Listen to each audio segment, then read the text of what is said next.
Title: My wife organized a private birthday for our daughter, but didn't invite me. When I saw her ex in the photos, I just nodded. That night, what they found waiting when she got back still haunts her to this day. Because my lawyer...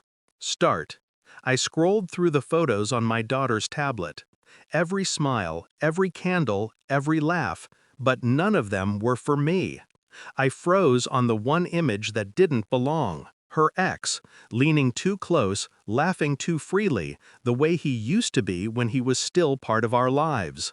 I just nodded, quietly, like the world hadn't shifted under my feet. But inside, it had, and I had a plan. I remember when I met her, 10 years ago. Bright, ambitious, messy in a charming way. She was mine, or so I thought.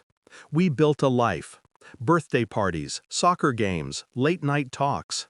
I never imagined that the woman I trusted would compartmentalize me out of my own daughter's day. But she did, and now I understood something fundamental. She underestimated how much she had trained me to wait, to watch. At first, I told myself it was nothing. Perhaps she thought she was protecting me from drama. But the signs had been there. Tiny shifts in her schedule, little excuses, a certain avoidance when she expected me to ask about plans. It all clicked when I saw the photos. She hadn't just excluded me, she had invited him, the man who once tried to steal her life away. I didn't call. I didn't confront. I waited. Quietly, methodically, like a predator studying its prey. I started documenting everything. Receipts, texts, social media check-ins. I watched her movements like clockwork. Her ex? I found out he had financial ties to a business we had invested in together. Lucky for me, he was sloppy. Documents left open, emails unsent, records unprotected. I hired a lawyer. Not just any lawyer, but one with a flair for dismantling secrets. We structured everything legally, leaving no trace that pointed back to me. I wasn't just going to punish her, I was going to reclaim what she had tried to erase. My daughter's trust, our shared assets, the illusion of control she wielded over our home. Days became weeks. I moved pieces silently, one by one. I had evidence of embezzlement, hidden bank accounts, the ex's attempts to manipulate her financially. And I recorded conversations. Never aggressively, never openly, always when she thought she was alone. Each file, each note was a nail in the coffin of her hubris. The night came. I waited until she returned from the private celebration. The house was quiet, almost sterile, the way it should be after betrayal. I didn't greet her. I let the door click behind her, watched her expectantly from the shadows. Her eyes scanned the living room and froze. Every surface had a folder, neatly labeled. Receipts, emails, text transcripts, bank statements. The evidence of her duplicity was laid bare. And then a note. Just 4 words. My lawyer knows everything. She gasped. Her calm mask shattered. I watched as realization painted her face. Shock, fear, regret. I didn't yell. I didn't argue. I simply stepped into the light. You thought I wouldn't see? I asked softly.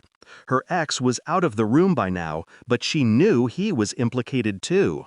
Her hands trembled as she reached for her phone, probably to call him, probably to find a way to salvage the ruin she had created. I didn't stop her. The damage was already done. She tried to talk. I listened. Every excuse, every justification, every feigned regret. It was music to the ears of someone who had been betrayed but never broken. My lawyer ensured the next steps were irreversible. The ex? Gone, financially and legally. She? Stripped of the power she thought she wielded in silence. Our daughter? Protected, shielded from the chaos she had almost inherited. I didn't just win. I restored balance. As I locked the evidence away, I realized how calm I felt. No shouting, no destruction, no public spectacle. Just precision. Just justice. I poured myself a drink and sat in the quiet of my living room. Outside, the city lights flickered, indifferent to our small, perfect reckoning. I thought of the birthday photos again. The laughter frozen in pixels, the betrayal etched in smiles. I imagined telling her someday that I had known, that I had acted, that the world hadn't simply ignored her betrayal, I had orchestrated its response with absolute certainty. And I smiled, not for vengeance itself, but for the satisfaction that comes from proving that underestimation is the gravest mistake one can make with someone like me. She still wakes up at night, wondering who I truly am.